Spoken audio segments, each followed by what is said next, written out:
자, 우리 말씀 보도록 하겠습니다. 창세기 21장 8절에서 21절 말씀입니다.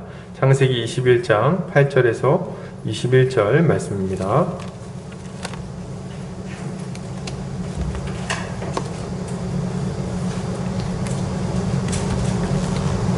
제가 봉독해 올리도록 하겠습니다. 아이가 자라매 젖을 떼고 이삭이 젖을 떼는 날에 아브라함이 큰 잔치를 베풀었더라. 사라가 본즉 아브라함의 아들 애굽 여인 하갈의 아들이 이삭을 놀리는지라. 그가 아브라함에게 이르되 이 여종과 그 아들을 내쫓으라. 이 종의 아들은 내 아들 이삭과 함께 기업을 얻지 못하리라 하므로 아브라함이 그의 아들로 말미암아 그 일이 매우 근심이 되었더니 하나님이 아브라함에게 이르시되 내 아이나 내 여종으로 말미암아 근심하지 말고 사라가 내게 이른 말을 다 들으라. 이삭에게서 나는 자라야 내 씨라 부를 것임이니라. 그러나 여종의 아들도 내 씨니 내가 그로 한 민족을 이루게 하리라 하신지라. 아브라함이 아침에 일찍이 일어나 떡과 물 한 가죽 부대를 가져다가 하갈의 어깨에 메워주고 그 아이를 데리고 가게 하니 하갈이 나가서 브에세바 광야에서 방황하더니 가죽 부대에 물이 떨어진지라. 그 자식을 관목덤불 아래에 두고 이르되 아이가 죽는 것을 참아 보지 못하겠다 하고 화살 한바탕 거리 떨어져 마주 앉아 바라보며 소리내어 우니 하나님이 그 어린아이의 소리를 들으셨으므로 하나님의 사자가 하늘에서부터 하갈을 불러 이르시되 하갈아 무슨 일이냐 두려워하지 말라. 하나님이 저기 있는 아이의 소리를 들으셨나니 일어나 아이를 일으켜 내 손으로 붙들라. 그가 큰 민족을 이루게 하리라 하시니라. 하나님이 하갈의 눈을 밝히셨으므로 샘물을 보고 가서 가죽 부대에 물을 채워다가 그 아이에게 마시게 하였더라. 하나님이 그 아이와 함께 계심에 그가 장성하여 광야에서 거주하며 활 쏘는 자가 되었더니 그가 바란 광야에 거주할 때에 그의 어머니가 그를 위하여 애굽 땅에서 아내를 얻어 주었더라. 아멘. 창세기 21장 8절에서 21절까지 누가 복을 누리는가 라는 제목으로 말씀을 함께 나누도록 하겠습니다. 교회는 하나님 나라의 현실이라고 말을 합니다. 교회를 통해 이 땅에 임한 하나님 나라를 볼 수 있다는 말을 하고 있는 거죠. 이 땅에 하나님 나라가 임했다는 걸 뭘 보면 알 수 있습니까? 할 때 교회를 보면 하나님 나라가 이미 이 땅에서 시작되었다는 것을 알 수 있습니다. 이렇게 이야기를 하는 거예요. 사람들은 교회 안에서 이루어지는 하나님의 거룩하고 질서 있는 통치와 교회 안에 부어지는 하나님 나라의 풍성한 복을 통해 하나님 나라가 이 땅에 이미 임했다는 것을 알게 됩니다. 초대 교회를 보면 하나님 나라가 이 땅에 임했음을 쉽게 알 수 있었는데요. 그들 안에는 거룩한 삶과 초월적인 사랑이 나타났습니다. 그리고 그것을 통해 임하는 하나님 나라의 그 충만한 복이 교회 안에 있었어요. 사람들은 이것을 통해서 하나님 나라가 이미 이 땅 가운데 시작되었다는 것을 알 수 있었습니다. 이 교회의 초월적인 모습이야말로 전도의 가장 든든한 발판이 되었던 거죠. 그런데 지금은 좀 어떻습니까? 지금은 좀 어떻습니까? 지금은 교회가 하나님 나라의 현실로서의 모습을 잘 드러내고 있습니까? 천국이 이 땅에 이미 시작되었다는 것을 교회가 좀 보여주고 있나요? 교회를 가면 혹은 교회를 보면 야, 여기가 천국이로구나 이런 느낌을 좀 받습니까? 일단 사람들이 그것을 인정하든 인정하지 않든 간에 교회가 하나님 나라의 현실이라는 것은 변하지 않는 사실입니다. 그것은 그냥 객관적인 사실이에요. 그러나 안타까운 것은 이 시대의 많은 교회가 그것을 확실하게 드러내어 보여주지는 못하고 있다는 것입니다. 그게 좀 안타까운 거예요. 교회는 잘났든 못났든 하나님 나라의 현실로서 천국의 면모를 갖추고 있지만 그러나 세상 사람들이 볼 때에 알 만큼 그것이 드러나지 못하고 있는 게 현실이라는 거죠. 왜 그렇습니까? 교회 안에 거룩함과 초월적인 사랑, 그리고 거기서 비롯되는 충만한 기쁨이 많이 사라져 있기 때문이라고 저는 말씀드리고 싶습니다.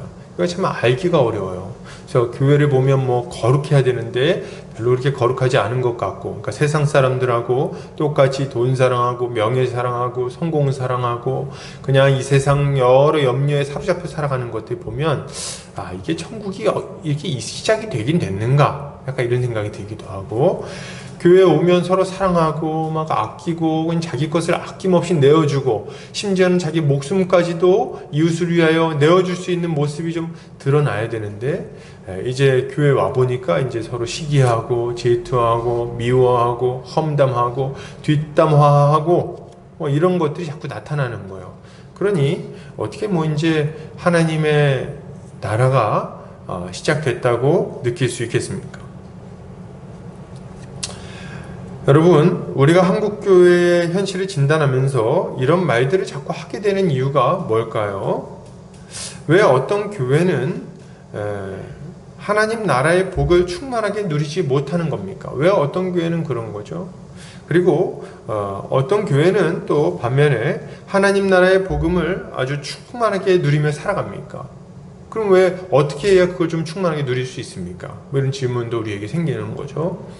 그리고 이런 하나님 나라의 복을 충만하게 누리는 교회는 이 세상에서 어떻게 살아가는 것이 합당합니까? 뭐 이런 질문들을 우리가 던질 수 있을 것 같아요. 오늘 본문을 통해서 우리가 던진 이 세 가지 정도의 질문에 답을 해보고자 합니다. 왜 하나님 나라의 복을 충분히 누리고 드러내지 못하는가? 그리고 어떻게 하면 하나님 나라의 복을 충만하게 누리며 살아갈 수 있는가? 그리고 이렇게 하나님 나라의 복을 누리며 살아가는 자들은 이 땅에서, 세상 속에서 어떻게 살아가야 할 것인가? 이것에 대해서 함께 살펴보도록 하겠습니다. 오늘 본문을 보면 아브라함의 아들 이삭이 무럭무럭 자라서 이제 젖을 뗄 때가 되었습니다.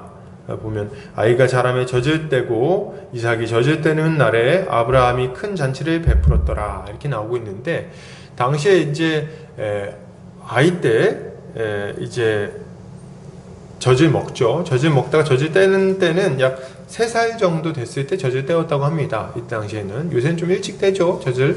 근데 이제 이때는 3살 정도, 3살, 4살, 좀 많이 먹으면 4살, 이렇게 해서 그때까지 늦게까지 젖을 먹는 거예요.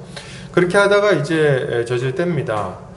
당시에는 아이를 낳다가 죽는 경우도 많았고 어린 시절에 병이 들어 죽는 경우도 많이 있었기 때문에 아이가 젖을 뗄 때가 되었는데 살아있다는 것은 굉장히 축하할 만한 일이었어요. 그죠? 굉장히 축하할 만한 일이었습니다. 그래서 아브라함이 이제 그걸 굉장히 기뻐하면서 잔치를 여는 거예요. 얼마나 좋았을까요? 사실 사라가 아이를 배웠다고 했을 때도 얼마나 걱정이 많이 됐겠습니까? 노산이에요. 그것도 그냥 이만저만한 노산이 아니라 어마어마한 노산이에요. 90세 할머니가 이제 아기를 낳아야 되는 거죠. 그러니까 많이 위험했겠죠. 근데도 불구하고 이제 아이가 잘 태어났습니다. 근데 이제 이 아이가 어렸을 때 또 병 걸릴 수 있잖아요. 근데 이제 아주 노심초사했을 텐데 잘 그 시기를 이겨내고 그리고 젖될 때가 된 거죠. 아주 크게 축하할 만한 일이 생긴 겁니다. 말로 다 할 수 없는 기쁨이 아마 이 가정에 있었을 거라고 생각이 되는 거예요. 그래서 아브라함이 큰 잔치를 베풀었는데 문제는 이 잔치 자리에서 벌어집니다. 이 잔치 자리에서 좀 문제가 생겼어요. 사라가 이 잔치를 배설하고 그러고 이제 왔다 갔다 하면서 손님 대접을 하고 있었겠죠. 그런데 우연치 않게 한 장면을 목격하게 됩니다. 바로 아브라함이 애굽 여인 하갈을 통해 낳은 이 하갈의 소생이 이스마엘이죠. 이 하갈의 아들이 이삭을 놀리는 장면을 목격하게 되는 거예요. 여기 보면 사라가 본즉 아브라함의 아들 애굽 여인 하갈의 아들이 이삭을 놀리는지라. 그래서 막 이 이삭을 놀렸던 것 같아요. 어떻게 놀렸을까요? 모르겠어요. 근데 막 놀렸어. 사라가 이 장면을 딱 목격하고 나서 화가 났던 것 같습니다. 굉장히 화가 났어요. 그래서 가만히 있어서는 안 되겠다는 생각을 하고 자기 남편 아브라함을 찾아갑니다. 아브라함을 찾아가요. 사실 보면은 나이가 90이 넘어서 낳은 아이인데 이렇게 여종의 아들이 괴롭히는 걸 보니까 아마 마음에 불붙는 듯한 분노가 있지 않았겠는가, 뭐 이런 생각도 해보는 거예요. 감히 여종의 아들이 내 아들을 건드리다니 가만두지 않겠다, 뭐 이런 마음이 있었겠죠.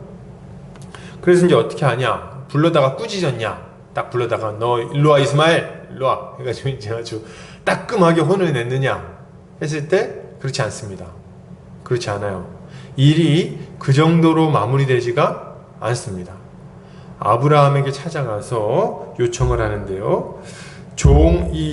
누굽니까? 여종과 이 여종의 아들을 집에서 내쫓아 버리라고 요청을 합니다. 아니, 쫓아내 버리라고 요청을 하는 거예요. 야, 이때 당시에 여자가 밖에 나가서 뭘 할 수 있는 게 있는 것도 아닌데 여기 쫓아내라고 얘기하는 건 정말 대단한 겁니다. 그리고 종의 아들이 자신의 아들 이삭과 함께 기업을 얻지 못할 것이라고 아주 단호하게 얘기를 딱 해버리는 거예요. 그래서 감히 여종의 아들이 내 아들과 함께 유업을 나누지 못할 겁니다. 쫓아내십시오! 이렇게 요청을 해버리는 거예요. 사실 우리가 이 장면을 보면 좀 당황스러운 게 사실이에요. 이거 좀 너무한 거 아닌가? 너무한 거 아닌가? 어린애가 좀 이렇게 좀 장난 좀 쳤기로 써니, 야, 이렇게까지 하는가? 와서 좀 따끔하게 혼내면 되는 거 아니야? 애 엄마랑 애를 동시에 집에서 내쫓아? 와, 사라 성깔 장난 아니구나. 약간 뭐 이런 생각을 우리가 할 수 있는 거죠. 너무한 거예요, 사실은. 아마 우리만 이런 생각을 한 건 아닌 것 같습니다. 왜냐면 본문에 보면 아브라함이 아주 심히 근심했다고 나오고 있어요. 아브라함이 그 일이 매우 근심이 되었더니 이렇게 얘기를 합니다. 그러니까 여기서 나오는 근심은요, 약간 분노 섞인 근심입니다. 그러니까 사라의 말을 듣고 화도 많이 났던 것 같아요. 그죠? 근데 우린 이런 생각을 해봅니다. 왜 그러면 사라가 뭐 하나님 모르는 사람도 아닌데 왜 이렇게까지 예민하게 반응을 했을까요? 왜 이렇게까지 가혹하게 요청을 하는 겁니까? 너무 잔인한 거 아닌가요? 물론 이런 사라의 반응에는 인간적인 죄된 감정이 섞여 있었던 것은 좀 분명했던 것 같아요. 그건 있었던 것 같아요. 그러나 그럼에도 불구하고 공연히 이런 행동을 한 것은 아닙니다. 그리고 성경은 사라의 행동을 정당하다고 말하고 있어요. 정당하다고 말하고 있어요. 그렇기 때문에 상황을 조금 더 우리가 살펴볼 필요가 있습니다. 일단 하갈의 아들이 이삭을 놀린 걸 좀 생각을 해볼 텐데요. 이것은 단순히 어린아이가 장난을 친 것이라고 생각하면 안 됩니다. 하갈의 아들은 이때 당시에 이삭이 약 3살 정도 됐으니까 나이가 11살에서 12살 정도 되는 거예요. 11살이라고 봐야 되겠죠? 근데 그러면 이제 이미 사리분별이 되는 나이인 겁니다. 사리분별이 돼요. 그리고 9절에 등장하는 요 단어를 보면은, 표현을 보면 이 사리분별되는 어린아이가 했던 이 행동이 그저 단순한 장난이 아니었다는 것을 우리가 눈치챌 수가 있습니다. 여기에 보면 애굽 여인 하갈의 아들이 이삭을 놀리는지라 이렇게 9절에 나와요. 여기서 놀리는지라 라는 단어를 영어 성경에서는 was mocking 이렇게 사용을 하고 있습니다. mocking이라는 단어를 사용해요. 이 mocking이라는 단어는 비웃음, 조롱, 무시, 경시 이런 의미를 가지고 있습니다. 그러니까 지금 이 아이의 행동은 단순한 장난이 아니라 뭐 하고 있는 겁니까? 하갈의 아들은 장자로서 이삭이 가진 권위를 완전히 무시하고 그를 멸시하며 비웃고 있는 거예요. 그리고 자신이 장자로서의 지위를 가지고 있음을 은근슬쩍 드러내고 있는 것입니다.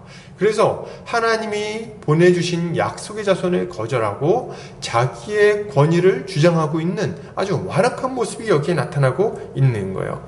이것은 이전에 사라와 하갈 사이에 있었던 갈등을 생각나게 하는 모습입니다.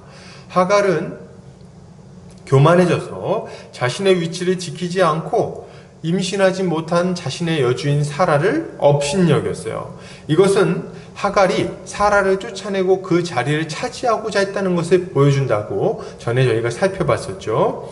지금 여종의 아들이 이삭을 놀리는 장면도 이것과 같은 맥락 안에 있는 거예요. 뭡니까?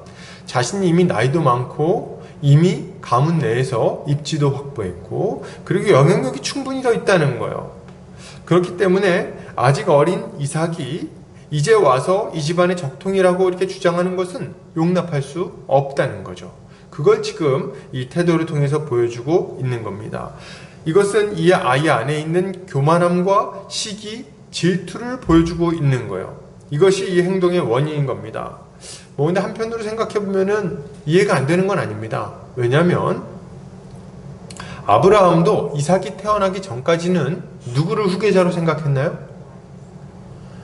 이스마엘을 후계자로 생각을 실제로 했습니다. 그래서 이삭이 태어나기 전까지 약 8년 정도는 이스마엘이 후계자였어요. 그리고 상속인으로서 자라온 겁니다. 그 영향력도 많이 있었겠죠. 도련님 소리 듣지 않았겠어요? 그러니 뒤늦게 태어난 이삭을 볼 때 장자를 인정하기가 참 어려운 거예요. 그게 받아들이기 어려운 거죠. 그러나 그럼에도 불구하고 이러한 하갈의 아들의 행동은 어리석은 생각이었고 어리석은 행동이었어요. 왜냐하면 하나님께서 아브라함을 통해서 상속자가 누군지를 아주 명백하게 알려주셨기 때문에 그렇습니다. 알려주셨어요. 누가 상속자가 될 거라고요? 사라의 몸에서 날 자가 상속자가 될 것이다. 이것을 아주 명백하게 알려주셨어요. 여러 번 알려주셨어요. 그리고 100세나 된 아브라함이 사라의 몸을 통해서 건강한 아이를 얻게 되는 과정을 통해서 이 이삭이 하나님의 약속을 따라 주어진 아이임을 누구나 알 수 있었던 겁니다. 누구나 알 수 있는 일이었어요. 누구나 알 수 있는 일. 그런데 이제 와서 마치 그런 이야기를 못 들은 것처럼 마치 그런 사건을 못 본 것처럼 이런 행동을 하면 안 되는 거죠. 그렇게 하면 안 되는 겁니다. 이렇게 행동했을 때 이것은 하나님의 행하심을 거절하고 하나님의 은혜를 거절하고 하나님의 계획을 정면에서 대적하며 자신의 뜻을 이루려고 하는 태도에 불과한 거예요. 아무 정당성이 그에게는 없는 겁니다. 그는 하나님의 약속을 믿지 않았을 뿐 아니라 자신의 육신의 욕심을 이루기 위해서 하나님의 뜻을 정면에서 거스르고 있는 거예요. 이런 점을 생각해 보면 하갈의 아들을 그대로 방치했을 때 어떤 일이 일어났을지를 우리가 예상해 볼 수가 있습니다. 어떤 일이 일어났을까요? 이거 가만히 내버려뒀으면 매우 위험한 일이 아마 벌어졌을 겁니다. 그냥 안 봐도 뻔한 거예요. 한국 드라마 이런 거 많잖아요. 그죠? 드라마에도 많이 나오고 그래서 찍어내야지 내가 산다 해가지고 하는 거 있지 않습니까? 성경에도 이렇게 된 대표적인 예가 있습니다. 누굽니까? 바로 사울 왕입니다. 사울 왕. 사울 왕은 다윗이 여호와께 기름 부음을 받아서 하나님이 세운 다음 왕이 될 것을 분명히 알았어요. 분명히 알았음에도 불구하고 그걸 받아들입니까? 안 받아들입니까? 안 받아들여요. 안 받아들이고 어떻게 하냐면 어찌하든지 간에 다윗을 죽이기 위해서 창을 들고 쫓아다니는 것을 보게 됩니다. 만약에 여기서 이스마엘을 그대로 내버려 뒀을 때 이스마엘은 어디까지 죄를 저지를지 모르는 상황이었던 거죠. 생각해보면 가인이 아벨을 죽인 것도 하나님께서 그 동생을 받아주신 것을 시기했기 때문이었어요. 그러니 지금 하갈의 아들을 방치하는 것은 매우 위험한 일이고 있을 수 없는 일이라고 말할 수 있는 것입니다. 이런 맥락에서 보면 사라의 행동을 우리가 이해할 수 있는 거예요. 하갈의 아들이 남아있으면 이삭이 아브라함에게서 온전한 상속을 받지 못할 뿐만 아니라 여러모로 위험할 수 있다고 생각을 한 거죠. 그렇게 사라는 종의 아들을 내쫓으라고 요청을 하는 겁니다. 여종과 그 아들을 내쫓으라. 결국 여종과 여종의 아들은 하나님 나라의 복을 잃어버리고 쫓겨나게 되는 겁니다. 다 쫓겨나게 되는 거예요. 여러분, 우리는 지금 이 이야기를 보면서 누가 하나님 나라의 복에 참여할 수 없는지를 분명하게 알 수가 있어요. 누가 하나님 나라의 복에 참여할 수 없는가? 누가 그 복을 누릴 수 없는가? 갈라디아서에서 바울은 이렇게 말합니다. 갈라디아서 4장 28절에서 30절 말씀입니다. 형제들아, 너희는 이삭과 같이 약속의 자녀라. 그러나 그때의 육체를 난 자가 성령을 따라 난 자를 박해한 것 같이 이제도 그러하도다. 그러나 성경이 무엇을 말하느냐? 여종과 그 아들을 내쫓으라. 여종의 아들이 자유 있는 여자의 아들과 더불어 유업을 얻지 못하리라 하였느니라. 아멘. 누가 하나님 나라의 복에 참여할 수가 없습니까? 육체를 따르는 자, 여종에게 속한 자, 여종에게 속하고 육체에 속해서 성령으로 난 자를 박해하는 자, 이런 자들이 하나님 나라를 유업으로 상속할 수 없을 뿐만 아니라 그걸 누릴 수 없는 거예요. 여러분, 하나님이 보내신 약속의 자손을 거절하고 악을 행하며 교회를 핍박하는 자는 결코 하나님 나라의 복에 참여할 수가 없습니다. 그 복을 누릴 수 없는 거예요. 하나님의 약속한 자손을 통해서 하나님은 복을 주십니다. 이거 믿으십니까? 하나님은 하나님의 자손, 약속의 자손을 통해서 복을 주시는 거예요. 이 약속의 자손은 1차적으로는 이삭을 가리킵니다. 아브라함에게 약속하신 것처럼 모든 열방이 너로 말미암아 복을 받을 것이라. 너를 축복하는 자에게는 내가 복을 주고 너를 저주하는 자에게는 내가 저주할 것이다 하신 말씀이 이삭에게 그대로 이어지고 있는 것을 우리는 본문을 통해서 목격하게 됩니다. 이 복은요, 1차적으로는 이삭에게 주어진 것이고 궁극적으로는 예수 그리스도를 가리키고 있는 거예요. 아브라함의 씨로 이 땅에 오실 예수 그리스도, 하나님은 우리가 이 예수 그리스도를 믿음으로 하나님 나라의 복에 동참하도록 만들어 주셨습니다. 처음부터 이걸 계획하시고 아브라함을 부르신 거예요. 그리고 이삭이 태어나게 하시고 이삭에게 약속을 주시고, 그리고 이삭의 뿌리 중에 아브라함의 뿌리요 이삭의 자손이죠. 그들 중에 예수 그리스도를 불러 이 모든 약속을 성취하시는 겁니다. 그러므로 예수 그리스도를 믿지 않고 여전히 죄악 가운데 거하는 자들, 그러면서 교회를 핍박하는 자들은 아무런 은혜도 아무런 복도 받을 수 없다는 것을 여러분 분명히 아셔야 되겠어요. 이런 자들이 하나님의 은혜에서 제외되고 하나님의 복을 누리지 못하게 되는 겁니다. 자, 그러면 여러분, 지금 한국교회가 혹은 어떤 교회가 하나님 나라의 복을 충만하게 누리지 못하고 있다면 그 이유는 뭘까요? 여러분, 그 이유는 뭐겠습니까? 그 이유는 굉장히 분명해요. 이렇게 여종의 아들로 태어난, 육체를 따라 태어난 자들이 교회 안에서 자리 잡고 교회 안에서 세력을 얻어 교회 안에서 영향력을 발휘하고 있다면 그 교회는 이런 하나님 나라의 복을 누릴 수 없게 되는 거예요. 여러분, 이걸 분명히 알아야 됩니다. 교회 안에 복음을 잘 모르고 잘 믿지 않는 자들과 율법주의에 빠진 자들, 그리고 죄악 가운데 거하는 자들이 강력한 영향력을 발휘하고 있으면 하나님 나라의 복을 교회에서 누리는 것은 힘들어집니다. 교회 안에 참된 복음에서 비롯되는 거룩함과 초월적인 사랑이 나타나지 않는데 어떻게 하나님 나라의 복을 누릴 수가 있겠어요? 만약 이런 자들이 교회 안에서 활동하고 있다면 신자는 하나님 나라의 복을 누리지 못할 뿐만 아니라 심지어 그 나라의 복을 잃어버릴 수도 있는 겁니다. 왜요? 죄는 누룩과 같아서 순식간에 온 교회에 퍼져나가기 때문입니다. 여러분, 이걸 좀 잘 아셔야 돼요. 아까 전에 우리가 이스마엘을 그대로 내버려뒀을 때 어떤 일이 일어날 것인지에 대해서 이야기를 했는데요. 마찬가지로 교회 안에 율법주의에 빠진 자, 혹은 자기의에 완전히 사로잡힌 자, 악의 임박인 자, 죄를 짓고도 회개하지 않는 자들, 그리고 교회에 해악되는 잘못된 세상적인 가르침을 가지고 들어와서 그렇게 살아가는 자들을 방치한다면 그 교회는 결코 하나님 나라의 복을 누릴 수가 없는 거예요. 여러분, 이걸 알고 이런 자들을 내쫓으라는 성경의 가르침을 주목해서 볼 필요가 있습니다. 여러분, 생각해 보십시오. 이런 잘못된 모습을 우리가 교회 안에서 용납한다면, 이렇게 육체를 따르는 자들이 교회 안에서 힘있게 영향력을 발휘하며 살아가게 된다면 어떻게 되겠어요? 교회는 아마 난장판이 될 겁니다. 난장판이 될 거예요. 육체를 따르는 자가 성령을 따르는 자를 박해했다 그랬죠. 악한 자들은요, 성도들을 핍박하게 되어 있습니다. 반드시. 그들은 파당을 가르고 수군수군하게 될 거예요. 그죠? 그리고 의롭게 살려고 하는 자들을 비웃고 열심히 교회를 섬기는 사람들을 비웃을 겁니다. 그리고 그들을 바보처럼 여길 거예요. 그것이 교회 전체를 흐르는 분위기가 되게 만들 겁니다.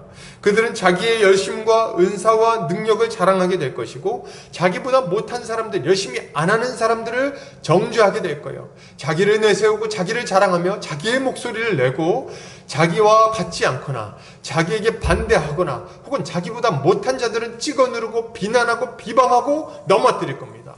이것이 교회 안에서 일어나게 될 일들인 거예요. 교회 안에는 여러 종류의 추악한 죄가 들어와서 자리를 잡게 될 것이고 사람들은 그것을 아무렇지 않게 받아들이게 될 겁니다.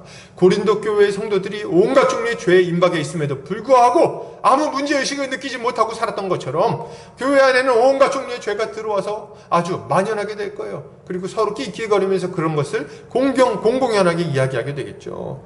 그러므로 여러분, 우리는 이런 것들을 용납하지 않아야 되는 거예요. 이런 잘못된 모습을 가진 사람들이 교회 안에서 영향력을 발휘하지 못하게 막아야 되는 거예요. 여러분, 이게 우리에게 아주 중요한 일인 겁니다. 지금 이 사라의 결단은 한편으로는 냉정해 보이지만 하나님이 인정하는 결단이요, 또 지혜로운 결단이라고 말할 수 있는 거예요. 우리는 이런 자들과 하나님 나라의 유업을 함께 나눌 수 없다는 것을 분명히 알아야 됩니다. 그리고 함께 하려고 그들을 교회 안에 데리고 와서 그들과 뒤섞여서 살아간다면, 그렇다면 교회는 힘을 잃어버리고 복을 누리지 못하게 될 거예요. 교회는 일단 이런 자들이 교회에 쉽게 들어오지 못하도록 막아야 되겠습니다. 여러분, 이거 잘 들으세요. 악인들, 악한 자들, 그리고 교만한 자들이 교회 안에 들어와 영향력을 발휘하는 것을 막아야 됩니다. 죄인들이 교회에 출석하지 못하게 막으라는 말은 아니에요. 왜냐하면 교회는 늘 죄인들이 모이는 곳이기 때문에 그렇습니다. 이거 오해하시면 안 돼요. 그러니까 그러면은 괜찮은 사람들, 기존에 교회 다니던 사람들, 아주 그냥 준비된 사람들만 교회에 올 수 있나? 아니요. 그 얘기가 아니에요. 그 얘기가 아닙니다. 교회의 정식 회원이 되는 울타리를 만들어야 된다는 거예요. 그냥 교회에 와서 예배 드리는 것은 예배를 드릴 수가 있습니다. 그러나 교회 안에 정회원이 따로 있어요, 여러분. 이거 아셔야 됩니다. 이 정회원들은 누굽니까? 세례를 받아 그 믿음을 하나님 앞에 검증받고 그리고 참된 신자임을 분명히 확증받은 자들을 의미합니다. 이런 자들은 교회 안에 의사결정에 참여하게 되고 그리고 교회의 방향성을 정하며 교회 안에 영향력을 발휘해서 모든 성도가 말씀 안에서 자라갈 수 있게끔 그 선한 영향력을 미치는 자들인 거예요. 그런데 이런 교회 안에 울타리가 없다면 문제가 생기는 겁니다.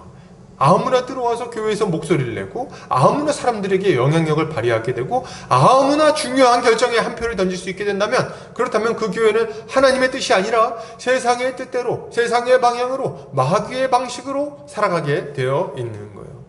그래서 이걸 막아야 되는 겁니다. 교회는 울타리를 세워야 돼요. 정회원 제도를 시행하고 세례를 엄격하게 시행해야 됩니다. 그래서 교회 안에 악한 자들이 혹은 죄를 회개하지 않는 자들이, 우상 숭배자들이 교회 안에서 영향력을 발휘하지 못하게 막아야 되는 거예요.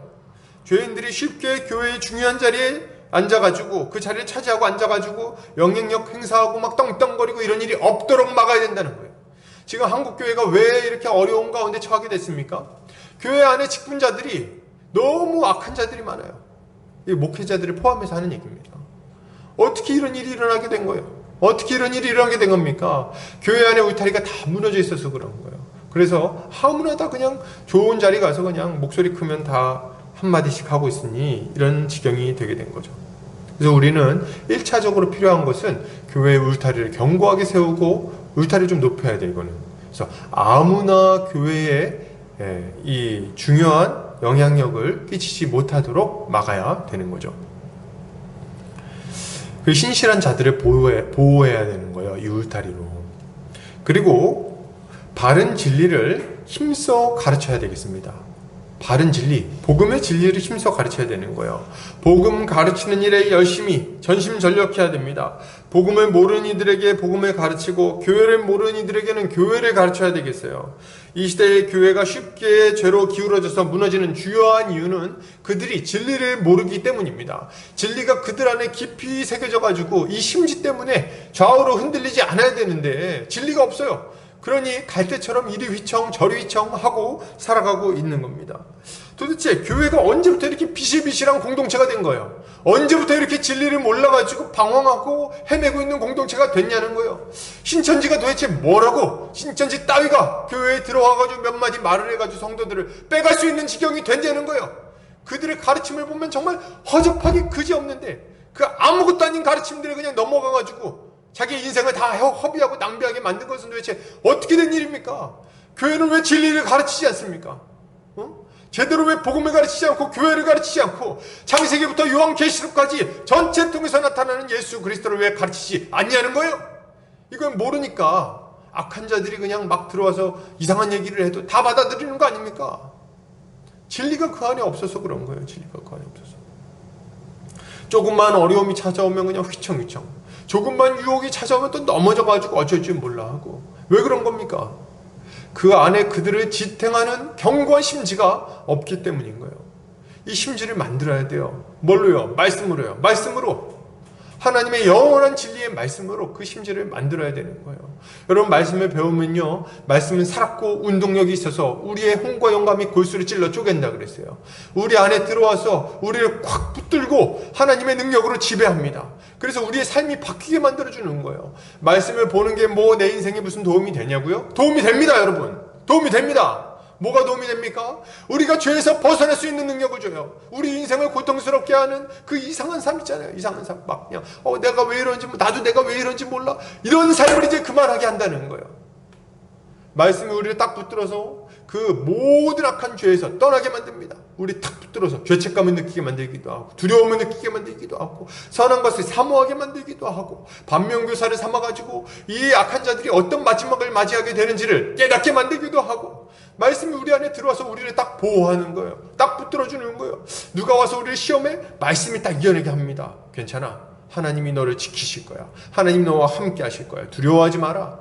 때로 유혹이 찾아옵니까? 너 하나님 두려운 줄 알아라. 하나님께서 다 지켜보고 계시다. 무서움을 느끼게 하는 거예요. 때로 우리 안에 거룩함에 대한 열망을 막 줍니다. 그래, 네가 지금 하나님의 백성인데, 하나님의 자녀인데, 하나님은 선한 일을 열심히 하는 하나님의 친백성으로 너를 만들어주셨어. 더 나아질 수 있어. 더 멋져질 수 있어. 더 거룩해질 수 있어. 더 사랑하면 많은 사람들을 도울 수 있어. 그 말씀이 우리 안에서 계속해서 불이듯이 일어나게 되는 거예요. 그래서 어떻게 됩니까? 우린 점점 더 견고하게 세워져서 예수 그리스도의 장성한 분량에 이르기까지 자라나게 되는 것입니다. 이 복음의 진리를 분명하게 알 때 우리는 세상의 알량한 가르침들, 사이비 이단의 가르침들, 고난 혹은 핍박 혹은 유혹 다 이겨낼 수 있는 거예요. 그리고 이 교회 안에 들어오는 잘못된 율법주의들 말이죠. 율법주의, 우리의 신앙의 자유를 다 빼앗아가는 잘못된 율법주의, 이런 것들도 분별하고 참된 복음을 누리게 만들어주는 거죠.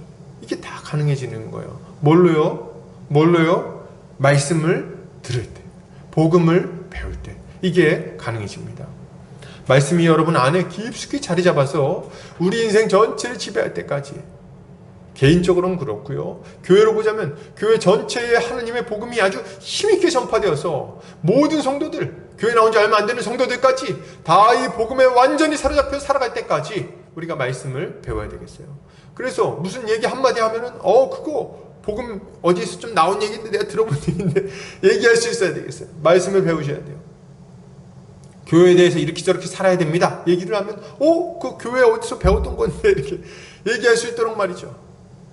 그래서 잘 배워야 되는 거예요. 이 진리가 교회 안에 충만하실 때까지. 이게 우리가 해야 되는 일입니다. 자, 우리가 이렇게 막 열심히 하면 율법주의, 기타 잘못된 가르침들 분별하고 거절할 수 있게 될 거예요.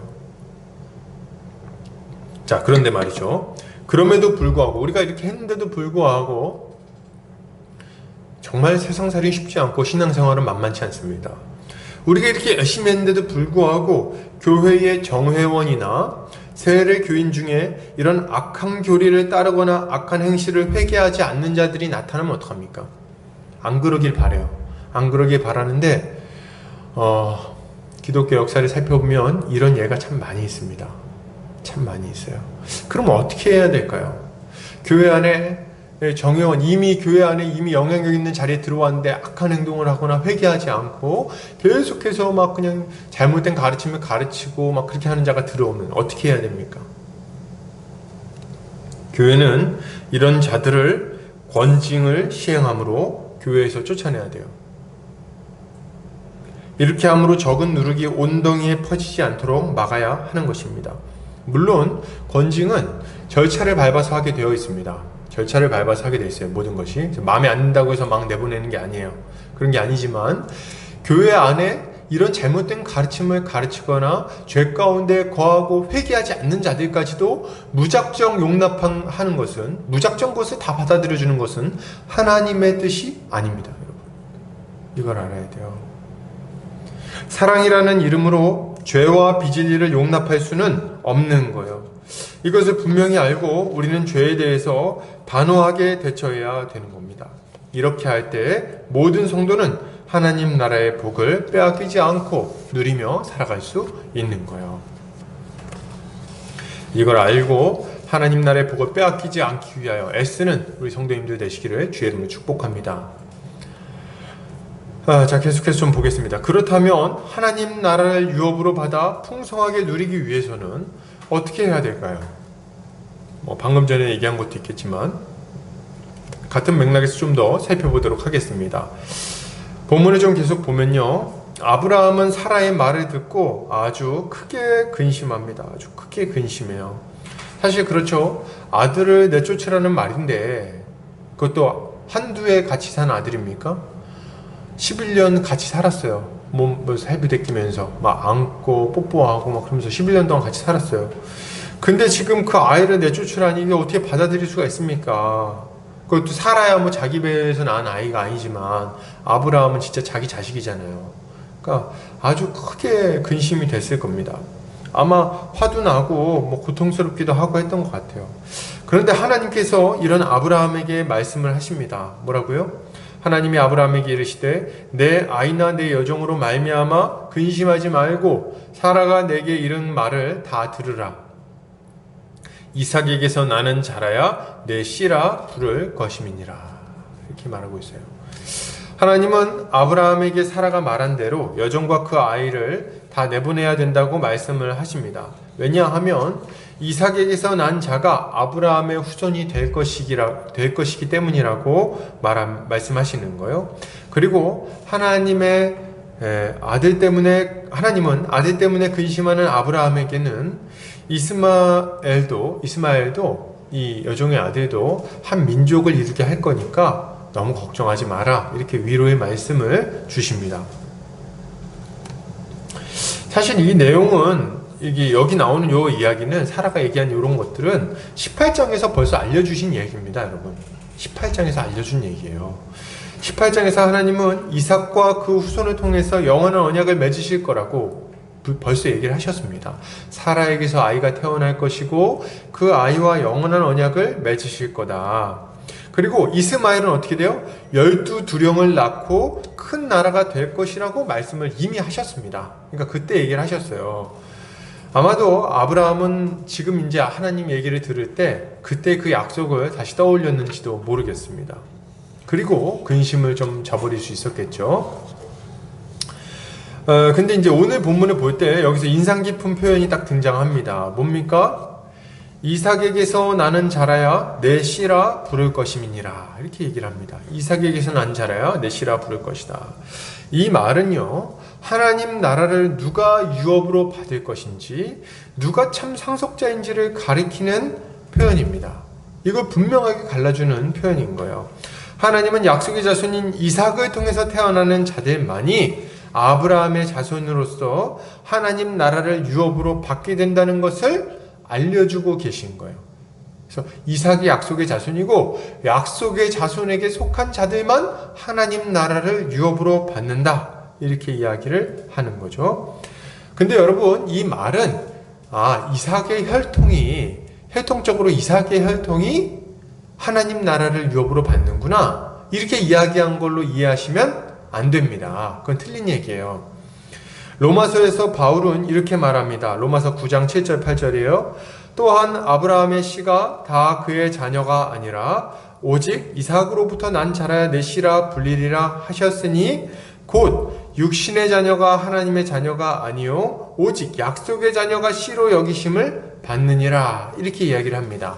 그러니까 무슨 얘기를 하려고 하는 거예요? 육신을 따라 난 자가 하나님의 백성이 되는 게 아니라 약속을 따라 난 자가 하나님의 백성이 되는 거야, 이렇게 얘기를 합니다. 근데 요거 가지고 좀 부족하다고 생각했는지 로마서 9장에 보면 바로 이어서 무슨 얘기가 나오냐면, 자 봐라, 이삭에게서 두 아들이 낳는데 한 명은 에서요, 한 명은 야곱이다. 근데 둘 다 엄마랑 아빠가 똑같은데도 불구하고 에서는 선택하지 않고 야곱만 선택해서 야곱에게 하나님의 유업이 이어지지 않았냐. 이것을 볼 때 하나님 나라는 혈통을 따라서 이어지는 것이 아님이 분명하다. 이렇게 이야기를 하고 있는 것을 보게 됩니다. 그러므로 우리는 누가 하나님의 자녀인지를 좀 분명히 알아야 돼요. 누가 하나님의 자녀입니까? 하나님의 약속을 따라 이 땅에 오신 예수 그리스도를 첫 번째로는 좀 우리가 약속의 자녀로 이해합니다. 그리고 이 예수 그리스도를 믿음으로 말미암아 그와 연합하여 예수 그리스도 안에 들어간 자들, 그들을 또한 하나님의 약속의 자녀들로 보게 되는 거예요. 누가 하나님 나라를 유업으로 상속받는다고요? 먼저는 약속의 자손이신 예수 그리스도, 그리고 약속의 자손이신 예수 그리스도를 믿음으로 말미암아 그 안에 들어가 그분과 연합하여 그분의 모든 복에 동참하는 자들이 하나님의 약속의 자녀들로서 하나님 나라를 유업으로 받게 되는 겁니다. 할렐루야. 그러니 이렇게 얘기할 때 누가 약속의 자녀라는 걸 알 수 있습니까? 바로 우리가 하나님의 약속의 자녀라는 것을 알 수 있게 되는 거예요. 먼저 우리는 이걸 생각하면서 이제 어떻게 해야 하나님 나라의 복을 누릴 수 있는가, 그 복에 동참할 수 있는가를 알 수 있습니다. 어떻게 해야 됩니까? 영접하는 자, 곧 그 이름을 믿는 자들에게는 하나님의 자녀가 되는 권세를 주셨으니, 어떻게 됩니까? 영접해야 돼요. 누구를요? 예수 그리스도, 약속의 자손이신 예수 그리스도를 믿어야 됩니다.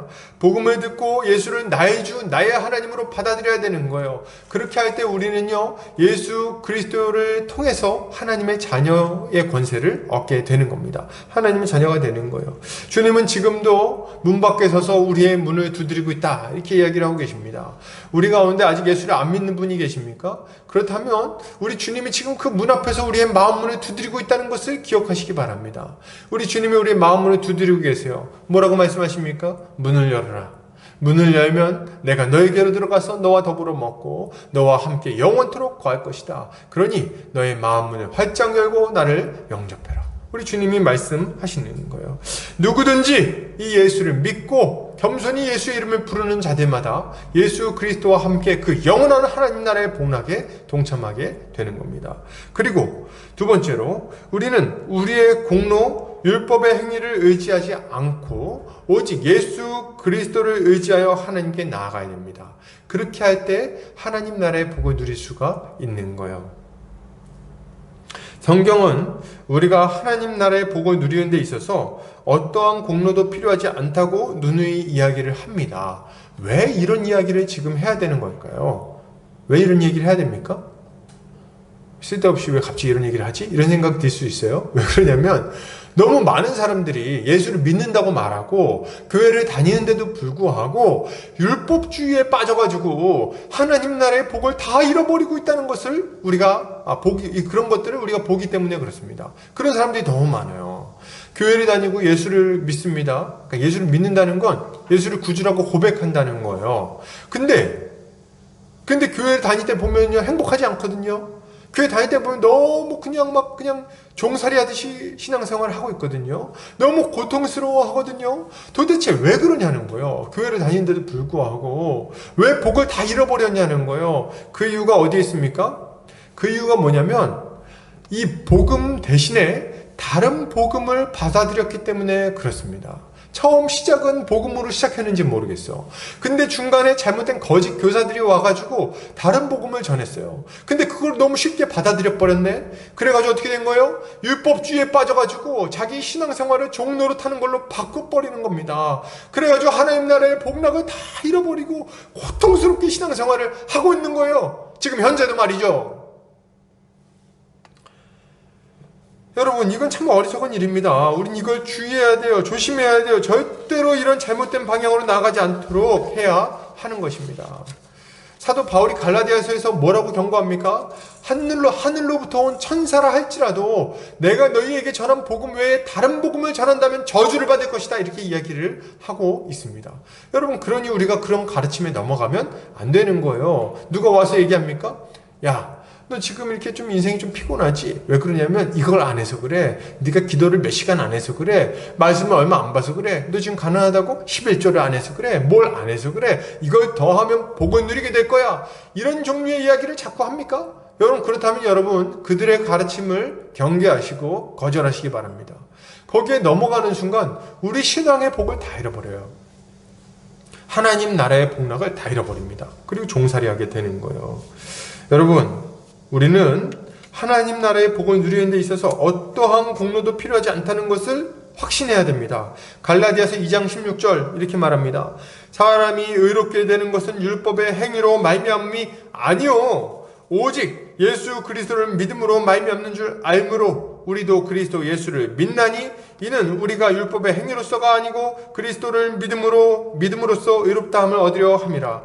율법의 행위로서는 의롭다함을 얻을 육체가 없느니라. 이렇게 말을 하고 있는 거예요. 여러분, 우린 이것을 분명히 믿고 확신해야 됩니다. 갈라디아서에서 바울은 율법을 통해서 하나님 나라의 복에 동참하는 게 아니라고 이야기하죠. 율법을 지켜서 의롭게 되는 방식으로는 아무도 하나님 나라의 복에 동참할 수 없다고, 아무도 하나님의 기준을 만족시킬 수 없다고 말합니다. 그럼 어떻게 해야 되는 거예요? 믿어야 돼요. 믿어야 돼. 믿음으로 예수 그리스도 앞에, 하나님 앞에 나아가야 됩니다. 그렇게 할 때 하나님 나라의 복을 누릴 수 있게 되는 거죠. 자, 우리 성도님들, 이제 기도할 때요, 이렇게 기도하지 마세요. 좀 인생 좀 힘들 때 하나님, 그래도 제가 이렇게 열심히 했는데 좀 뭘 좀 주셔야 되는 거 아닙니까? 이런 생각 버리세요. 이제 그만하세요, 그거 좀. 그럼 어떻게 해야 돼요? 하나님, 제가 이제 하나님 자녀인데 왜 안 줍니까? 이렇게 하세요. 이렇게 차라리 아빠, 저 힘든데 좀 주세요. 이 정도로. 그래서 뭘 했는데 왜 안 주심? 이런 거 좀 그만하고, 하나님, 제가 하나님 자식인데 배고픕니다. 먹을 것 좀 주세요. 당당하게 요청하시라는 거예요. 당당하게. 예수 그리스도의 이름으로 당당하게 요청하고 당당하게 받으세요. 왜 내가 이때까지 충성한 걸 기억하십시오. 뭐 이런 얘기하지 말고, 그런 거 안 기억해도 줘요. 뭐 제 아들이 저한테 뭐 밥 달라고 그럴 때 아버지 제가 이제까지 충성했던 걸 기억해 주십시오. 이렇게 안 합니다. 그냥 아빠 나 우유 줘, 뭐 줘, 그냥 막 얘기를 해요. 그냥 주는 거죠. 왜요? 자식이니까. 믿음으로 말미암아 하나님 앞에 나아가 복을 받는다는 것은 이런 겁니다. 신앙생활은 이런 거예요. 여러분이 열심히 해서 더 복을 받는 게 아닙니다. 하나님께서 우리를 자녀 삼아 주셨기 때문에 복을 받는 거예요. 이걸 믿고 주님께 나아가시기를 바랍니다. 마지막으로 우리 의로운 삶을 살기를 힘써야 돼요. 물론 우리가 가지고 있는 완전한 의는 예수 그리스도의 것입니다. 우리가 열심히 살아서 의로워지는 게 아니에요. 그러나 그렇다고 해서 우리가 의로운 삶을 살 필요가 없다는 얘기는 아닙니다. 우리가 완전한 의를 가지고 있다는 말은 우리가 예수 그리스도의 의를 힘입어 의로운 삶을 살 수 있게 되었다는 것을 의미하기도 하는 거예요. 그러므로 우리는 예수 그리스도의 그 의를 힘입어서 하나님의 다스림 가운데 적극적으로 순종해야 되겠어요. 그렇게 할 때 어떡합니까? 우리 인생 가운데 가장 큰 기쁨과 즐거움이 찾아오게 되는 거죠. 그러므로 여러분, 교회가 하나님 나라의 풍성한 복을 누리며 하나님 나라의 현실로서 그 영광을 드러내기 위해서 필요한 건 뭡니까? 앞에서 얘기했던 이런 것들을 교회 안에서 풍성하게 누리는 겁니다. 이게 아주 중요한 거예요. 복음을 잘 믿고, 그리고 율법주의에 빠지지 않고, 그리고 의로운 삶을 살기를 힘쓰는 것. 이게 교회 안에서 아주 전방위적으로 막 일어나야 되는 거예요. 그럼 어떻게 됩니까? 그러면 아주 행복해지는 거예요. 굉장히 쉽죠? 먼저 우리 아까도 살펴봤지만 교회 안에 복음의 진리가 가득하게 되도록 애써야 돼요. 예수 그리스도의 형벌대 수격 죽음과 그것을 믿는 자들에게 값없이 주어지는 의로움, 거룩한 삶을 살 수 있는 능력에 대한 진리, 이 교회 안에 이런 것들이 막 넘쳐나야 돼요. 서로 가르치고 배우고 또 말씀을 기초로 교제해야 됩니다. 이렇게 할 때 이게 일어나게 되겠죠. 그리고 이러한 진리를 기초 삼아서 사랑의 열매가 우리 안에 풍성하게 나타나야 돼요. 사랑의 열매가. 서로 막 사랑해야 됩니다. 아주 뜨겁게 사랑해야 돼요. 형제들아, 우리가 서로 뜨겁게 사랑하자. 사랑은 하나님께 속한 것이니, 예, 우리가 아주 뜨겁게 서로 사랑해야 됩니다. 서로를 향한 초월적 사랑이 조금씩 그러나 확실하게 나타나야 되는 거예요. 서로 사랑하고 배려하고 서로의 아픔을 위해서 울어주고 연약한 점을 포용하고 그리고 서로를 용서하고 이런 모습이 나타나야죠. 배고픈 지체가 있다면 밥을 사고 외로운 지체가 있다면 옆에 있어주고 그리고 울고 있는 지체가 있다면 같이 울어주고 웃고 있는 지체가 있다면 같이 기뻐해주는 것. 이것이 우리가 해야 되는 일인 겁니다. 이렇게 할 때 막 누구든지 교회 공동체 안에 오면 주님의 사랑을 막 풍족하게 맛보게 될 거예요. 그리고 행복하겠죠. 내가 왔더니 막 다 나를 그냥 왕자님 공주님 취급을 해줘. 와서 그냥 아주 사랑해줘요. 막 그냥 오니까 세상에 나밖에 없는 것처럼. 어쩜 그렇게 사랑해주는지. 나 뭐 어떻게 왔냐고 막 그냥 응? 이렇게 하는 거 있잖아요. 왔는데 그냥 시큰둥하면서 왔어 그냥 이렇게 하면 그러면 사실 교회가 참 사랑이 부족한 거죠. 그러지 않고 오면 그냥 좋아갖고 막 이런 모습이 나타나야 되는 겁니다. 그리고 이러한 진리의 기초에서 거룩한 삶을 살기를 함께 힘써야 되겠습니다. 죄와 싸우고 죄를 멀리하는 삶을 살아야 돼요. 힘들죠? 이번 한 주간도 힘들었죠? 죄와 싸우는 삶? 아닌가요? 몇몇 분들은 표정이 난 엄청 거룩하게 살았는데 약간 이런 표정 짓는 분들도 있는데 그러나 참 힘들었을 거라고 생각합니다. 우리가 거룩한 삶을 사는 게 쉽지 않아요. 그러나 교회는 계속해서 이런 싸움을 치열하게 해나가야 합니다. 말씀 보고 기도하고 찬송하고 하면서 말이죠. 근데 아무리 열심히 해도 혼자서는 거룩한 삶을 사는 게 힘들어요. 한계가 있습니다. 그럼 어떻게 해야 됩니까? 성도의 교제를 통해서 힘을 얻어야 되는 거예요, 여러분. 교회 안에서 힘을 얻어야 됩니다. 서로 붙들어주고 권면해주고 책망도 해주고 그래서 함께 이 거룩의 길을 걸어가야죠. 내가 이렇게 열심히 살고 있지만 또 중간에 정신 못 차릴 때가 있잖아요. 그냥 옆에서 지체들이 딱 손을 딱 붙들고 얘기하는 거죠. 정신 차려 이 사람아 이렇게 얘기해 주는 거예요. 그리고 내가 이렇게 막 그냥 낙심해 있으면 어떻게 합니까? 내 등을 두드려주면서 일어나자 이제 그만 앉아있고 일어나 얘기도 해주고 말이죠. 또 나를 위해서 울어주기도 하고 내가 죄를 지었는데 막 옆에 있는 지체가 막 우는 거예요. 왜 울어? 했더니 네가 이러다가 지옥 갈까봐 막 이렇게 우는 거 있잖아요. 그러면 또 이제 정신 차리고 내가 이러면 안 되겠구나 생각하고 또 열심히 살고 이렇게 되는 거죠. 이게 교회 안에서 있어야 돼요. 제가 요새 정말 성도들을 자주 정말 너무 보고 싶습니다. 만나서 같이 교제를 나누고 싶어요. 커피 한 잔 마시고 그리고 맛있는 케이크도 초코 케이크도 좀 먹고 이제 막 그냥 얘기를 막 하고 이렇게 하고 싶습니다. 요새 목사님 많이 힘드신가 보다. 뭐 꼭 그런 건 아니에요. 그런 건 아닌데 같이 만나서 교제를 나눌 때 아주 우리의 기쁨이 아주 극대화되고 풍성해지고 행복해지지 않습니까? 이걸 못 누리니까 아주 좀이 쑤셔요. 아주 힘듭니다. 그래서 우리가 이런 것들이 빨리 이루어지도록 기도하는 것은 아주 마땅한 일인 거죠. 어찌되었든지 간에 우리가 이렇게 서로 열심히 권면하고 책망하고 함께 할 때, 함께 거룩의 길을 걸어갈 때 우리는 점점 더 빛나는 성도의 모습을 갖추고 하나님 나라의 복을 충만하게 누릴 수 있게 될 것입니다. 자, 그러면 마지막으로 좀 넘어가도록 하겠습니다. 이렇게 하나님 나라의 복을 누리며 살아가고 있다면 그럼 교회는 어떤 일을 세상 속에서 감당해야 될까요?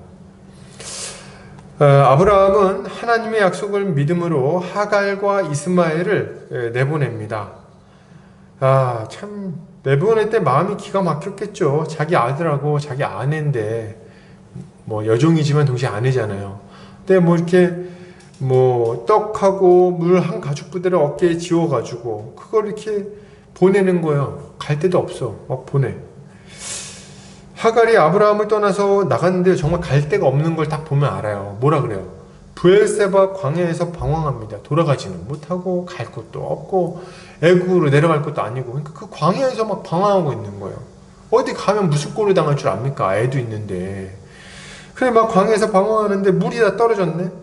그래서 아이가 죽을 위험에 처하게 됩니다. 애가 목이 말라서 정신을 못 차리는 거예요. 그러니까 어떻게 해요? 얘를 겁먹던 이 숲을 아래다 딱 그늘 아래에 눕혀놓고 나서 이걸 이렇게 보고선 있으니까 얘가 곧 죽을 것 같거든. 그러니까 좀 멀리 떨어져가지고 앉아가지고 걔를 이렇게 물끄러미 쳐다보면서 막 엉엉 웁니다. 아이고 내 아들 어떡하나. 내 아들 죽는 거 내가 도저히 못 보겠네. 죽겠다 막 울어요. 이거 보면은 야, 부모 된 입장에서는 정말 기가 막힐 노릇이에요. 며칠 전까지만 해도 잘 살고 있었는데 이게 웬일입니까? 근데 그러고 있는데 그때 누가 나타납니까? 그때 하나님이 이 아이의 음성을 들으십니다. 그죠? 자, 우리 17절. 하나님이 그 어린아이의 소리를 들으셨으므로 하나님의 사자가 하늘로부터 하갈을 불러 이르시되 하갈아 무슨 일이냐? 두려워하지 말라. 하나님이 저기 있는 아이의 소리를 들으셨나니? 이렇게 딱 얘기를 해요. 그러니까 아이의 소리를 들었다 이렇게 얘기를 하면서 하나님의 사자가 딱 등장을 합니다. 그리고 이제 이 아이로 하여금 큰 민족이 되게 할 거다. 일어나라. 이 아이를 이렇게 세워라. 이렇게 말씀을 하시죠. 그리고 이후에 하갈의 눈이 딱 밝아져요. 그리고 보니까 주변에 샘물이 있는 것을 딱 발견하게 됩니다. 물이 떨어져가지고 쓰러져 있었잖아요. 그래가지고 샘물을 떠다가 이제 아이를 먹이고 아이가 살아나는 거죠. 그리고 이 아이와 함께 바른 광야에서 자리를 잡고 이제 살아가게 되는 겁니다. 여러분, 이 이야기가 도대체 왜 나오는 겁니까? 왜 이 얘기를 하고 있는 걸까요? 여기 보면요, 이스마엘이 안 죽고 살았어요. 그리고 이스마엘이, 그러니까 요 하갈과 그 아들이 안 죽고 광야에서 살아남았고요. 위기 가운데서 하나님의 도우심으로 살아남았어요. 그리고 거기서 계속해서 세력을 얻어서 점점 일국을 이루게 되는 것을 보게 됩니다. 그가 살아남아서 활 쏘는 자로 아주 잘 먹고 잘 살게 되는 거예요. 번성하게 돼요. 근데 이 얘기가 왜 나오냐는 거죠. 여러분, 성경의 주인공은 하나님이시고, 그리고 이 아브라함 이야기, 이 창세기 이 부분의 주인공, 주된 중심인물은 누굽니까? 중심인물은 누가 뭐래도 이삭이에요. 그쵸? 약속의 자손 이삭. 아브라함과 이삭이 핵심 인물이에요. 사라하고. 근데 왜 여기 하갈이 왜 등장하냔 말이에요. 하갈하고 이스마엘이 잘 살았겠죠. 잘 산 건 좋은데 왜 이렇게 자세히 어떤 일이 일어났는지, 하나님께서 울고 있는 그녀에게 어떻게 역사하셨는지, 어떻게 그가 거기에 자리 잡아서 누구랑 결혼했는지까지 왜 이렇게 자세히 나오고 있냐는 겁니다. 왜 이런 이야기를 하고 있을까요?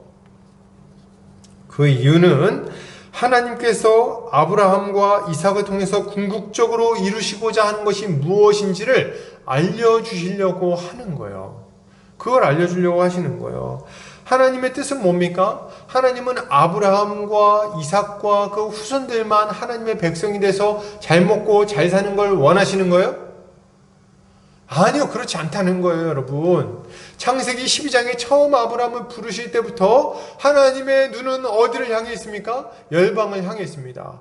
아브라함, 너를 축복하는 자에게는 내가 축복을 하고 너를 저주하는 자에게는 내가 저주할 것인데 너로 말미암아 땅의 모든 족속이 복을 얻을 것이니라. 이게 하나님의 계획인 거예요. 하나님은 아브라함을 통해서 모든 열방이 복받는 걸 기대하셨습니다. 그리고 이 이야기는 18장에서도 한 번 더 나와요. 아브라함은 강대한 나라가 되고 그로 말미암아 모든 사람이 복을 받게 될 것이 아니냐. 그죠? 아브라함은 의와 공도를 행하는 백성이 될 것이라고 이야기를 합니다. 그리고 이 아브라함에게 주어진 약속은 이삭에게 그대로 이어지고, 그리고 이것이 이스라엘 백성들에게 그대로 이어지게 되는 거예요. 그리고 장차 이 약속은 예수 그리스도로 말미암아, 참된 약속의 자손이신 예수 그리스도로 말미암아 완전히 성취되게 되는 겁니다. 하나님은 그렇기 때문에 이스라엘뿐 아니라 열방의 모든 나라들이 망하지 않고 잘 보존되도록 세심하게 돌보시는 겁니다. 그들에게 일반적인 은총을 베풀어 주셔요. 이른 비와 늦은 비를 내려주시고, 그리고 하늘에 햇빛을 비추어 주시고, 그로 말미암아 그들이 먹고 살 수 있게 해주시는 거예요. 왜요? 그들을 아끼시기 때문입니다, 여러분. 여러분 잘 들으세요. 하나님이 세상을 이처럼 사랑하사 독생자를 주셨으니 이는 저를 믿는 자마다 멸망치 않고 영생을 얻게 하려 함이니라. 하나님이 원하시는 것은 멸망이 아닙니다. 세상은 다 지옥 불쏘시개가 아니라는 거예요. 그들이 태어나는 이유는 지옥 땔감이 되기 위해서 태어나는 게 아닌 겁니다. 하나님은 그들을 불러내어 하나님 나라의 복을 누리게 하기를 바라고 계시는 거예요. 하나님은 그걸 기대하고 계십니다. 세상의 모습은 어떻습니까? 가죽 부대에 물이 떨어져가지고 죽어가는 하갈과 그의 아들과 똑같아요. 세상은 점점 죽어가고 아무 소망이 없습니다. 세상은 하나님의 심판 아래에 있고요. 죄와 비참 가운데 멸망할 수밖에 없는 자들이에요. 그런 운명을 가지고 있죠. 그런데 왜 세상은 어차피 죽을 거, 어차피 망할 거 한순간에 망하지 않고 여전히 보존되고 있습니까? 왜 아직도 일본은 가라앉지 않고 있으며 왜 아직도 중국은 미세먼지 때문에 다 죽지 않았나요? 왜 그렇습니까? 왜 아직도 이렇게 괜찮습니까? 아직도 버티고 있습니까? 왜 대한민국의 여러 믿지 않는 사람들은 여전히 저렇게 막 떵떵거리면서 핸드폰 하면서 살아가고 있냐는 거예요. 어떻게 그렇게 할 수 있습니까? 그 이유는 분명합니다. 하나님은 하갈에게 천사를 보내셔서 그가 생명을 연장할 수 있도록 해주신 것처럼 지금도 일반 은총을 통해서 사람들이 즉각 멸망하지 않고 그리고 구원을 얻을 수 있는 기회를 얻도록 하나님께서 은혜를 베풀고 계시기 때문인 겁니다. 그리고 하나님은 그들도 번성할 수 있도록 이 땅에서 하나님의 복을 조금이나마 맛보며 살아갈 수 있도록 은혜를 베풀고 계신 거예요. 이게 하나님의 긍휼입니다. 여기서 중요한 것은 하나님이 왜 그들을 번성하도록 하시냐는 거죠. 많아지게 한 다음 한꺼번에 모아서 심판하려고 그러시는 겁니까? 아주 많아지게 한 다음에 한순간에 태우면 짜릿하니까. 그래서 막 세상이 잘 먹고 잘 사는 겁니까? 아니죠. 그렇지 않아요. 하나님께서 그들로 하여금 번성하도록 허락하시는 것은 결국 아브라함을 통한 혹은 아브라함의 씨를 통한 구원의 길이 예비되어 있기 때문입니다. 그렇기 때문에 그들이 안 망하고 여전히 번성하고 있는 거예요. 하나님은 이것을 계획하시고 그 계획이 이루어지기까지 일정 기간 세상의 심판을 보류하셨습니다. 세상의 심판을 잠시 보류해 두셨어요. 그들 가운데 택한 자들이 구원받기까지. 그러므로 여러분 이렇게도 얘기할 수 있어요. 이스마엘이 번성하며 살 수 있는 것은 아브라함과 이삭에게 주어진 하나님의 약속과 계획 때문이라고까지 말할 수 있는 거예요. 여러분 우리가 세상 보면서 이제 그런 생각을 해야 되는 거예요. 세상 사람들은 막 우리가 잘나서 막 잘 먹고 잘 살고 막 그냥 막 번성하고 막 핸드폰하고 막 기술력이 발전해갖고 막 그냥 행복하게 막 그렇게 사는 게 자기들 탓인 줄 알죠. 자기들이 괜찮아서 그런 줄 알죠. 아니에요. 그들이 그렇게 여전히 번성하고 보존되고 살아갈 수 있는 이유는 뭡니까? 교회 때문입니다. 교회 때문. 우리 때문인 거예요. 교회는 하나님께서 세상 사람들에게 은혜를 베풀어 주고 계시다는 사실을 기억해야 돼요. 이걸 먼저 기억해야 됩니다. 하나님이 이 모양 저 모양으로 세상을 돌보십니다. 일반 은총 가운데 그들이 먹게 하실 뿐만 아니라 번성하게 하기도 하시죠. 그러나 이 번성함 자체로는 그들을 의미 있게 볼 수가 없습니다. 이 모든 것이 의미 있게 되기 위해서는 교회가 반드시 존재해야 돼요. 이 얘기를 잘 이해하셔야 돼요. 세상이 과학이 발전하고 번성하고 사람들이 막 잘 먹고 잘 살고 애 낳고 하는 것들이 의미 있기 위해서는 교회가 있어야 돼요. 왜 그렇습니까? 세상이 멸망당하지 않는 이유는 교회가 있기 때문이라고 말씀드렸는데 교회가 복음을 가지고 그들을 주님께로 돌이키고 있기 때문에 그렇습니다. 그렇기 때문에 그들의 삶은 소망이 있고 의미가 있는 거예요. 만약에 교회가 없으면 어떻습니까? 그러면 그들의 삶은 정말 의미가 없어요. 왜 의미가 없어요? 그냥 아무리 과학기술이 발전해도 결국엔 망해버릴 겁니다. 하나도 남김없이. 만약에 교회가 없으면. 만약에 교회가 없으면 애 낳는 것도 의미가 없어요. 진짜 지옥 땔감만 태어나는 거예요. 그죠? 그들이 일반 은총으로 말미암아 이 땅에서 잠시간 번성하게 될지 몰라도 그것은 의미가 없습니다. 결국에 그들은 100년이 되기 전에 다 죽을 것이고 다 영원한 멸망 가운데 들어가게 될 거예요. 이들이 이 땅에서 번성하고 살아가는 것이, 과학기술을 발전시키고 이렇게 살아가는 것이 다 의미 있기 위해서는 그들에게 소망이 있어야 되는데, 어떤 소망입니까? 하나님의 약속하신 약속의 자손을 통해서 이 죄와 멸망에서 벗어나는 소망입니다. 그게 있지 않으면 아무 의미가 없는 거예요. 그들의 인생에서 아무 가치도 찾을 수가 없는 겁니다. 그러므로 여러분, 교회는 우리의 사명이 무엇인지를 깨달아야 됩니다. 무작정 세상을 적대하거나 거리를 둘 것이 아니에요. 사람들과 단절되어 살아갈 것도 아닙니다. 그들과 교류하며 살아가야 돼요. 그들을 교회로 받아들이자는 말이 아니에요. 교회로 받아들이자는 말이 아닙니다. 하지만 그들을 지옥 불쏘시개로 보는 것은 잘못된 생각이에요. 오히려 인간을 하나님의 피조물이자 하나님의 계획 하에 있는 자들로 봐야 됩니다. 이렇게 할 때 불신자들에 대한 무의미한 적대감과 증오가 사라지게 되는 거예요. 인류가 늘어가는 것을 지옥달감이 늘어나는 것으로 이해해서야 예수 그리스도의 십자가가 얼마나 무의미해지겠습니까? 그렇죠? 안 되는 거예요. 교회는 무슨 역할을 합니까? 세상이 번성할 때 그들을 주님께로 돌이키는 역할을 감당해야 되는 거예요. 고린도전서 5장 9절에서 11절에서는 이렇게 말합니다. 내가 너희에게 쓴 편지에 음행하는 자들을 사귀지 말라 하였거니와, 이 말은 이 세상에 음행하는 자들이나 탐하는 자들이나 속여 빼앗는 자들이나 우상 숭배하는 자들을 도무지 사귀지 말라 하는 것이 아니니, 만일 그리하려면 너희가 세상 밖으로 나가야 할 것이라.